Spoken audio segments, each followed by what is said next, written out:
For today's video ay gagawa tayo ng trending ngayon na leche flan gelato. Perfect dessert ideas nga to, lalong-lalo na sa papalapit na Christmas. At tiyak naman akong magugustuhan to ng lahat, lalong-lalo na ang mga bata. Kaya umpisahan na nating magluto.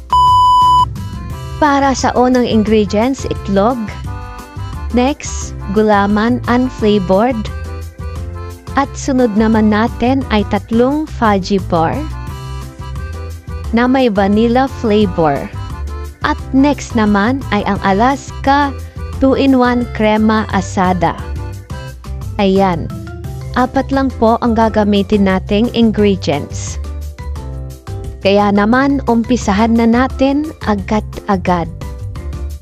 Gumamit lang ako dito ng 4 na lianera. At ang una ko ang ginawa ay magme-melt tayo ng sugar. Kayo na po bahala kung gaano kadaming sugar ang gusto nyong ilagay sa bawat lianera. Sunod naman natin gawin ay i-melt ang sugar sa mahinang apoy. Dapat po ay mahina lang yung apoy para hindi masunog agad yung sugar at hindi maglasang mapait. Pag natapos nang na-melt lahat ng sugar, ay iset aside lang natin para lumamig. Habang hinihintay natin lumamig yung sugar, ay magkuha naman tayo ng isang lagayan at doon natin i-mix lahat ng mga natitirang ingredients natin. Unang nga nating nilagay ay yung fudgy bar.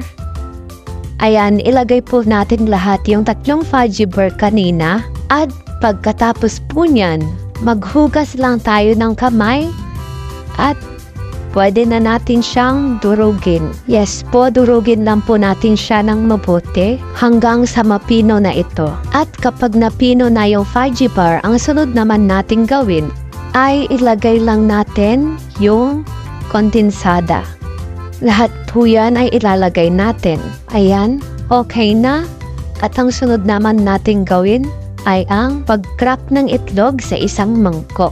Yes po, dapat i-crack niyo po muna sa isang mangkok yung mga itlog para po malaman natin kung may sira yung nabili nating itlog at hindi maglasang bugok yung lulutuin natin. Naglagay din po ako dito ng kaunting asin para mas lumasa pa ang ating gagawing desserts. Sunod naman po natin gawin ay i-mix na natin lahat ng ating mga ingredients hanggang sa mag-combine na lahat. Ayan po, haluin lang natin ng mabuti. Haluin natin ng haluin. At sa mga hindi pa po nakafollow sa aming Facebook page, please po i-follow nyo po kami dahil hindi lang po food vlog ang aming content. Kami din po ay nagta-travel vlog. Kaya naman kung mahilig po kayo mag-travel, please i-follow nyo po kami. Maraming salamat po. Ayan, ganito na po yung itsura ng minix natin kanina. Sunod naman po natin gawin ay ang lutuin ng gulaman. Naglagay nga lang po ako dito ng 1.5 baso ng tubig. Sunod naman po nating ilagay ay ang unflavored gulaman natin. Next naman po natin gawin ay haluin lang natin ng mabuti hanggang sa mag-combine yung unflavored gulaman natin sa tubig. Ayan, so okay na po yan. Ayan, habang niluluto po natin yung gulaman ay dapat po nasa mahina lang yung apoy natin. Haluin lang po natin ng haluin hanggang sa maging okay na yung ating gulaman.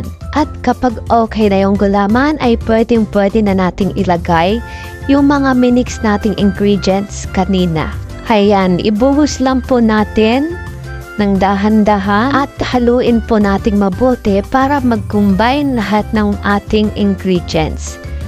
Yes, walang katapusang paghahalo. Ayan, nailagay na po natin yung mga minix nating ingredients kanina na fudgy bar, itlog at kondensada. Continuous lang po yung paghahalo natin hanggang sa mamix na lahat ng mga ingredients natin. Ayan, haluin lang po natin ng haluin.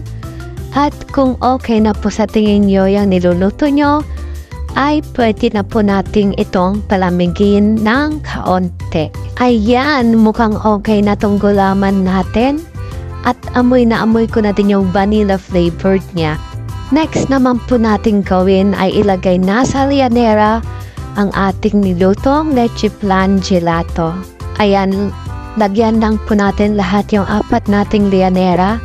At pagkatapos nga po natin itong lagyan, ay pwede na po natin siyang palamigin kaunti bago ilagay sa ref. Kasi po, pag nilagay natin mainit yan sa ref, baka naman po masira yung ref natin ay wala pa tayong pambili niyan. Pag hindi na nga po siya mainit, ay pwede na natin siyang ilagay sa ating refrigerator. At maghintay lang po tayo ng 1 or 2 hours. At pwede na nating tikman ang leche flan gelato.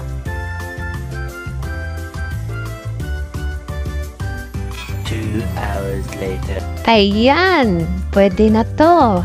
Pagkatapos ng 2 hours, ay pwede na natin siyang kainin. Tsura pa lang niya, mukhang masarap na. At guys, amoy na amoy ko yung vanilla flavored ng fudgy bar. Sobrang bango. Ayan, tanggalin na natin sa lianera at excited na kaming tikman itong leche flan gelato. Ayan na, ang first bite natin. Grabe, sobrang lambot. Tapos yung amoy niya nakakatakam talaga. Kaya naman sa mga mahihilig dyan sa leche flan, sa gelatin, ito na yung gawin ninyo. Perfect na perfect ito sa mga panlasa nyo. Grabe, sobrang sarap. Hindi kayo magsisisi na gawin itong recipe na to. Ilalagay ko na lang po yung mga ingredients na ginamit ko sa description box.